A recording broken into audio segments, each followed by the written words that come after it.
Muchas gracias, Santiago, y muy bienvenidos a todos por estar aquí y celebrar esta noche de lanzamiento de un nueva marca y, más importante, el futuro del desarrollo ejecutivo. As much as I'm a lifelong learner as well, I'll start off by quoting Nelson Mandela. He said this very wisely. If you speak to a person in a language they understand, you speak to their minds. If you speak to a person in their native language, you speak to their hearts. I will be speaking to your minds tonight, so I will hand over and start speaking in English instead.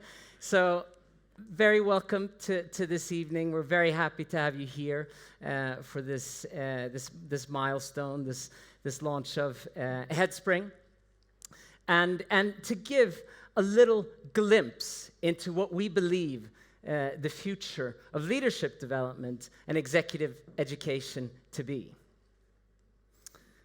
Future. The future is a big word, and I think really we're all focused. We're all focused on the future, developing ourselves, developing teams, developing the organizations in which we work.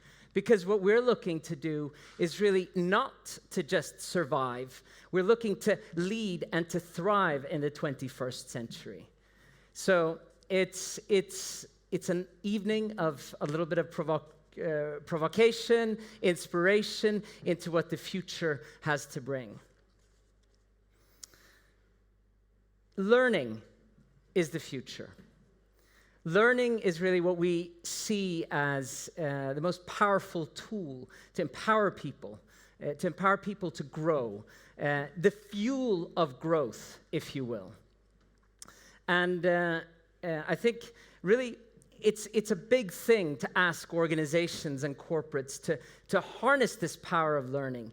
And I think one of the basics and one of the most fundamental aspects of starting the process of harnessing the power of learning is around aligning your strategic objectives, your goals with the learning agenda, with the learning goals that you have. That's a powerful starting point. Another point that is crucial, and that's really about transforming a mindset, creating a learning mindset in organizations, to build a culture where learning is ingrained from the bottom all the way to the top, throughout. When it permeates the organization, that's when learning will do magic. It's when people will move organizations.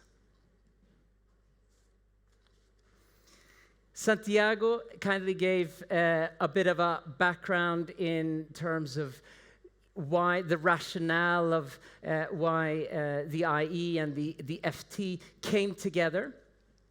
And I really want to just give you a very brief overview of who we are today and what we believe in. And I'm actually going to start with saying what we're not. So we're not a business school. We're not a traditional provider of executive education. And nor are we a bureau of speakers, distinguished journalists, experts. We're a learning partner. Our main goal is to partner with organizations to help them drive growth, to help them achieve their strategic goals. It's as simple as that, and as hard as that can be. And in doing this, in supporting organizations to achieve their goals, we co-create customized learning journeys that will help solve the big challenges. It's worth just highlighting and reiterating a couple points of what our approach is built upon. And very much building on the heritage that we have. an academic rigor, an evidence-based methodology really underpins the way we design and deliver programs. But also leveraging the journalistic side.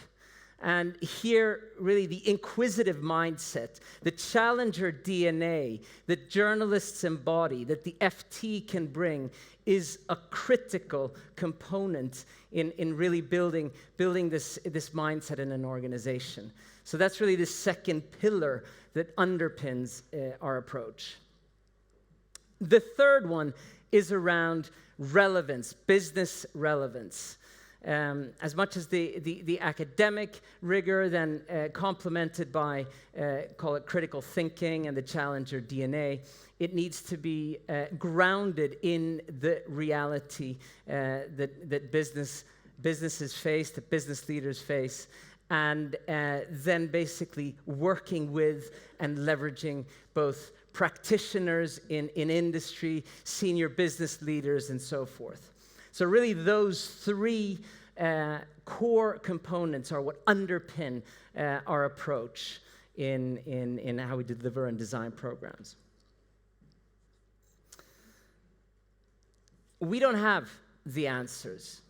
We start with a blank canvas, and really to understand, contextualize where our clients are, and looking at the environment, looking at the assumptions, the beliefs that the organizations might have, testing them, challenging them, and ultimately, jointly coming up with a journey that will help identify the key questions, and the key questions ultimately to help guide you to the answers.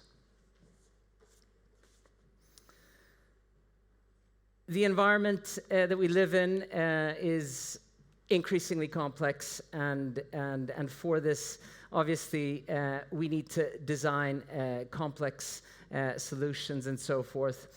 We believe very much in multidisciplinarity. We believe in the plurality of voices and really diversity of thought. And in order to do this, in order to develop programs to assess these complex needs of organizations, we work with a global network of educators, of faculty, academic faculty, journalists, thought leaders, and of course also other learning organizations. And this is a key component of what we believe to be a relevant solution for clients in this day and age. Our journey set out about 5 years ago, and with a big ask of developing a new model for leadership development that would be relevant in today's day and age. Our purpose is to empower people, empower organizations to embrace the change, the fast-paced change that we see today, to inspire and stimulate a continuous learning mindset in order to drive the innovation that will drive growth and help solve the bigger problems. Thank you for being here tonight. Thank you for celebrating the launch of Headspring, and welcome.